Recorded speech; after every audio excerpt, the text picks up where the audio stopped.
चलिए जानते हैं आज की देश और दुनिया की सिलेक्टेड काम की और बड़ी खबरों को सिर्फ 10 मिनट में। लेकिन अभी तक आपने इस वीडियो को लाइक नहीं किया है तो भी लाइक कर दीजिए और चैनल को भी सब्सक्राइब कीजिए। तो चलिए बढ़ते हैं दोस्तों अपनी अगली खबर की ओर। भारत को चुकानी पड़ रही इजराइल हमास जंग की कीमत, इकोनॉमी पर सीधा असर। खबर सामने आई है। भारत के एक शीर्ष राजनयिक ने संयुक्त राष्ट्र सुरक्षा परिषद के सदस्यों को बताया कि पश्चिम एशिया में इजराइल और हमास के बीच जारी संघर्ष से हिंद महासागर में समुद्री वाणिज्यिक यातायात सुरक्षा प्रभावित हो रही है और इसका सीधा असर देश के ऊर्जा और आर्थिक हितों पर पड़ रहा है। संयुक्त राष्ट्र ने भारत के उप स्थायी प्रतिनिधि आर रविंद्र ने यूएनएससी में खुली चर्चा के दौरान अपनी टिप्पणी में कहा कि पश्चिम एशिया में जारी संघर्ष से हिंद महासागर में समुद्री वाणिज्यिक यातायात की सुरक्षा पर भी असर पड़ रहा है, जिसमें भारत से जुड़े जहाजों पर कुछ हमले भी शामिल हैं। उनकी यह टिप्पणी लाल सागर में जहाजों पर हूती विद्रोहियों के हमलों में वृद्धि के बीच आई है। तो चलिए बढ़ते हैं दोस्तों अपनी अगली खबर की ओर। दो भाग में टूट रही भारतीय टेक्टोनिक प्लेट, हिमालयी क्षेत्र में लगातार बढ़ रहा भूकंप का खतरा। खबर सामने आई है। भारतीय टेक्टोनिक प्लेट पृथ्वी के आवरण में जाकर दो हिस्सों में टूट रही है। इसकी वजह से हिमालय क्षेत्र के आसपास लगातार अधिक तीव्रता वाले भूकंपों की संख्या में बढ़ोतरी हुई है। इस गतिविधि के कारण हिमालय की ऊंचाई भी बढ़ रही है। वैज्ञानिकों ने बताया कि जहां कुछ स्थानों पर भारतीय प्लेट का निचला हिस्सा 200 किलोमीटर गहरा है, वहीं कुछ स्थानों पर यह सिर्फ 100 किलोमीटर गहरा है। इससे पता चलता है कि भारतीय प्लेट के कुछ हिस्से में दरारें आ गई हैं। तो चलिए बढ़ते हैं दोस्तों अपनी अगली खबर की ओर। डीआरडीओ ने किया बड़ा ऐलान, मार्च तक शुरू होगा इस देश की शक्तिशाली सुपरसोनिक मिसाइलों का निर्यात। खबर निकलकर सामने आई है। भारत की defence research and development organisation ने बड़ा ऐलान किया है। डीआरडीओ ने एक ऐलान करते हुए जानकारी दी है कि इस साल मार्च तक वह देश की शक्तिशाली सुपरसोनिक क्रूज मिसाइल ब्रह्मोस का निर्यात शुरू कर देगा। माना जा रहा है कि देश के रक्षा क्षेत्र में यह पूरी तरह आत्मनिर्भर बनने की कोशिश में एक बड़ी उपलब्धि होगी। इस ऐलान की जानकारी खुद डीआरडीओ प्रमुख समीर वी कामत ने न्यूज एजेंसी एएनआई के जरिए की है। तो इसी बीच बढ़ते हैं दोस्तों अपनी अगली खबर की ओर। पद्म पुरस्कारों का हुआ ऐलान, रोहन बोपन्ना समेत इन 7 दिग्गजों को मिलेगा सम्मान। खबर सामने आई है। भारत के स्टार टेनिस खिलाड़ी रोहन बोपन्ना समेत खेल जगत के 7 दिग्गजों को पद्मश्री पुरस्कार के लिए चुना गया है। दरअसल भारत सरकार ने गणतंत्र दिवस की पूर्व संध्या पर पद्मश्री पुरस्कार के लिए चुने गए नामों का ऐलान कर दिया है। पद्मश्री पुरस्कारों के लिए चुने गए नामों की लिस्ट में भारत के 7 एथलीट्स के नाम शामिल हैं। पद्मश्री पुरस्कारों के लिए चुने गए खिलाड़ियों की लिस्ट में टेनिस खिलाड़ी रोहन बोपन्ना, स्क्वैश खिलाड़ी Joshna Chinappa, mallakhamb coach Uday Vishwanath Deshpande, para badminton coach Gaurav Khanna, तैराकी एथलीट सत्येंद्र सिंह लोहिया, पूर्व तीरंदाजी athlete Purnima Mahato, hockey coach Harvinder Singh के नाम शामिल हैं। तो इसी के साथ बढ़ते हैं दोस्तों अपनी अगली खबर की ओर। कर्पूरी ठाकुर के राजनीतिक दांव से लालू नीतीश पर भारी मोदी। खबर निकलकर सामने आई है। कर्नाटक विधानसभा चुनाव वक्त भाजपा को एक झटका बहुत जोर से लगा था, जब भाजपा के लिए एक सीट जीतना महत्वपूर्ण था। साफ लग रहा था कि कांग्रेस का पलड़ा भारी है। तभी भाजपा ने अपने पूर्व मुख्यमंत्री और लिंगायत नेता जगदीश शेट्टार को टिकट देने से मना कर दिया था। शेट्टार भाजपा के शीर्ष नेतृत्व से बात करने दिल्ली आए थे। जिंदगी भर आरएसएस और भाजपा के साथ रहने वाले जगदीश शेट्टार अपने बुढ़ापे में कांग्रेस में चले गए। जब कर्नाटक में कांग्रेस की हवा बह रही थी, कांग्रेस अपार बहुमत के साथ विधानसभा चुनाव जीत रही थी।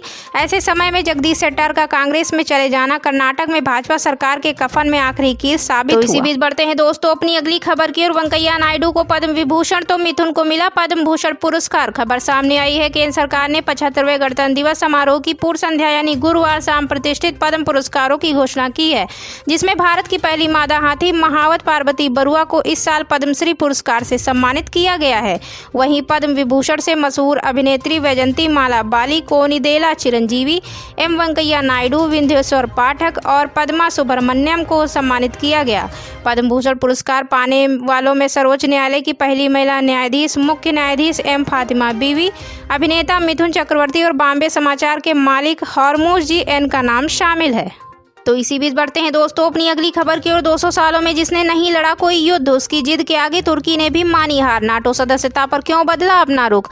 खबर सामने आई है। यूरोपीय देश स्वीडन के नाटो में शामिल होने का रास्ता लगभग साफ हो गया है। तुर्की की संसद ने इसकी सदस्यता का समर्थन किया है। किसी नए देश को उत्तरी अटलांटिक संधि संगठन में शामिल होने के लिए सभी मौजूदा सदस्यों को इसका अनुमोदन करना होता है। तुर्की और हंगरी लगभग पिछले 2 वर्षों से स्वीडन के प्रवेश का विरोध कर रहे थे। स्वीडन ने 2 शताब्दियों में कोई युद्ध नहीं लड़ा है। 2 विश्व युद्धों और शीत युद्ध के दौरान तटस्थ रहा। हाल के वर्षों में जबकि वह यूरोपीय संघ में शामिल हो गया और नाटो के साथ सहयोग किया, उसने वास्तव में उस सैन्य संगठन में शामिल होने का कोई इरादा नहीं दिखाया, जबकि उसका शक्तिशाली पड़ोसी रूस है। तो चलिए बढ़ते हैं दोस्तों अपनी अगली खबर की ओर। जयपुर में पीएम मोदी और फ्रांस के राष्ट्रपति इमैनुअल मैक्रों का भव्य रोड शो। खबर सामने आई है, फ्रांस के राष्ट्रपति इमैनुअल मैक्रों बृहस्पतिवार को जयपुर पहुंचे, जहां प्रधानमंत्री नरेंद्र मोदी ने उनका स्वागत किया, जिसके बाद दोनों नेताओं ने यहां जंतर मंतर से रोड शो शुरू किया। दोनों नेता भारत फ्रांस द्विपक्षीय संबंधों को मजबूत करने के लिए बातचीत भी करेंगे। मैक्रो 26 जनवरी को दिल्ली में आयोजित होने वाले गणतंत्र दिवस समारोह में मुख्य अतिथि हैं। न्यूज संवाददाता के अनुसार मोदी ने बृहस्पतिवार शाम जयपुर के ऐतिहासिक जंतर मंतर में फ्रांस के राष्ट्रपति इमैनुअल मैक्रों का स्वागत किया। प्रधानमंत्री मोदी व राष्ट्रपति मैक्रों एक दूसरे से हाथ मिलाए व गर्मजोशी से गले मिले। इसके बाद दोनों नेताओं ने ऐतिहासिक जंतर मंतर का अवलोकन किया तथा उसके बारे में जाना।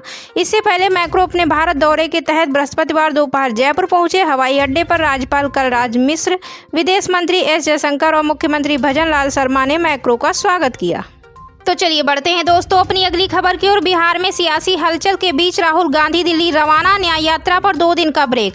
खबर सामने आई है, कांग्रेस के पूर्व अध्यक्ष राहुल गांधी भारत जोड़ो न्याय यात्रा में 2 दिनों के अवकाश के कारण बृहस्पतिवार को दिल्ली रवाना हो गए। 14 जनवरी को मणिपुर की राजधानी इम्फाल से आरंभ हुई यह यात्रा बृहस्पतिवार को पश्चिम बंगाल के कूच बिहार जिले में दाखिल हुई। राहुल गांधी ने कूच बिहार में एक रोड शो किया और फिर दिल्ली के लिए रवाना हुए, क्योंकि यात्रा में 2 दिनों का विराम है। प्रदेश कांग्रेस कमेटी के नेता शुभंकर सरकार ने बताया, राहुल गांधी एक विशेष उड़ान से अलीपुरद्वार के हासीमारा हवाई अड्डे से नई दिल्ली के लिए रवाना हुए। उन्हें कुछ जरूरी काम था। उन्होंने कहा, अवकाश के बाद यात्रा 28 जनवरी को फिर से शुरू होगी। गांधी तब तक वापस आएंगे और इसमें शामिल होंगे। अवकाश के बाद यात्रा पश्चिम बंगाल के जलपाईगुड़ी, अलीपुरद्वार, उत्तर दिनाजपुर और दार्जिलिंग जिलों से होकर गुजरेगी। यात्रा 29 जनवरी को बिहार में दाखिल होगी। तो चलिए बढ़ते हैं दोस्तों अपनी अगली खबर की ओर। यूपी में जारी रहेगा गलन और सर्दी का सितम, 18 जिलों के लिए रेड अलर्ट जारी। खबर सामने आई है, यूपी में कोहरे और गलन से जनता को अभी राहत मिलने की उम्मीद नहीं है। मौसम विभाग ने प्रदेश के 18 जिलों के लिए रेड अलर्ट, 21 जिलों के लिए ऑरेंज अलर्ट और 17 जिलों के लिए येलो अलर्ट जारी किया है। इस भविष्यवाणी से प्रदेश का 70% हिस्सा ठंड और शीतलहर की चपेट में आ गया है। मौसम विभाग के अनुसार ठंड का प्रभाव ऐसे ही रहा तो गलन और ठिठुरन और बढ़ेगी। लखीमपुर खीरी, ज्योतिबा फूले नगर, मुरादाबाद, रामपुर, बदायूं, लखनऊ, कानपुर, रायबरेली, बरेली, काशीराम नगर, हरदोई, शाहजहांपुर में कोहरे और शीतलहर का रेड अलर्ट जारी किया गया है।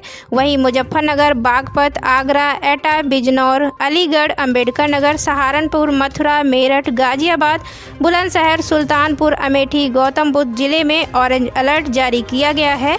साथ ही बस्ती, संत कबीर नगर, महाराजगंज, कुशीनगर, देवरिया, हमीरपुर, जालौन, औरैया और इटावा में येलो अलर्ट जारी किया गया है। तो इसी के साथ बढ़ते हैं दोस्तों अपनी अगली खबर की ओर। कर्पूरी ठाकुर के राजनीतिक दांव से लालू नीतीश पर भारी मोदी। खबर निकलकर सामने आई है, कर्नाटक विधानसभा चुनाव वक्त भाजपा को एक झटका बहुत जोर से लगा था, जब भाजपा के लिए एक सीट जीतना महत्वपूर्ण था। साफ लग रहा था कि कांग्रेस का पलड़ा भारी है। तभी भाजपा ने अपने पूर्व मुख्यमंत्री और लिंगायत नेता जगदीश शेट्टार को टिकट देने से मना कर दिया था। शेट्टार भाजपा के शीर्ष नेतृत्व से बात करने दिल्ली आए थे। जिंदगी भर आरएसएस और भाजपा के साथ रहने वाले जगदीश शेट्टार अपने बुढ़ापे में कांग्रेस में चले गए। जब कर्नाटक में कांग्रेस की हवा बह रही थी, कांग्रेस अपार बहुमत के साथ विधानसभा चुनाव जीत रही थी, ऐसे समय में जगदीश शेट्टार का कांग्रेस में चले जाना कर्नाटक में भाजपा सरकार के कफन में आखिरी कील साबित हुआ। तो इसी बीच बढ़ते हैं दोस्तों अपनी अगली खबर की ओर। 200 सालों में जिसने नहीं लड़ा कोई युद्ध, उसकी जिद के आगे तुर्की ने भी मानी हार। नाटो सदस्यता पर क्यों बदला अपना रुख। खबर सामने आई है, यूरोपीय देश स्वीडन के नाटो में शामिल होने का रास्ता लगभग साफ हो गया है। तुर्की की संसद ने इसकी सदस्यता का समर्थन किया है। किसी नए देश को उत्तरी अटलांटिक संधि संगठन में शामिल होने के लिए सभी मौजूदा सदस्यों को इसका अनुमोदन करना होता है।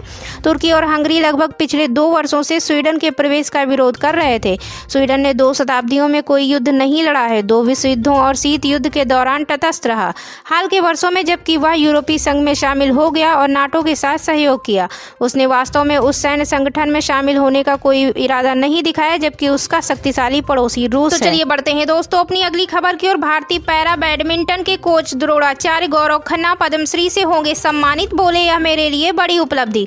खबर निकलकर सामने आई है, भारतीय पैरा बैडमिंटन के कोच व लखनऊ के रहने वाले गौरव खन्ना को पद्मश्री अवार्ड मिलने जा रहा है। इससे पहले उन्हें प्रतिष्ठित द्रोणाचार्य अवार्ड मिल चुका है।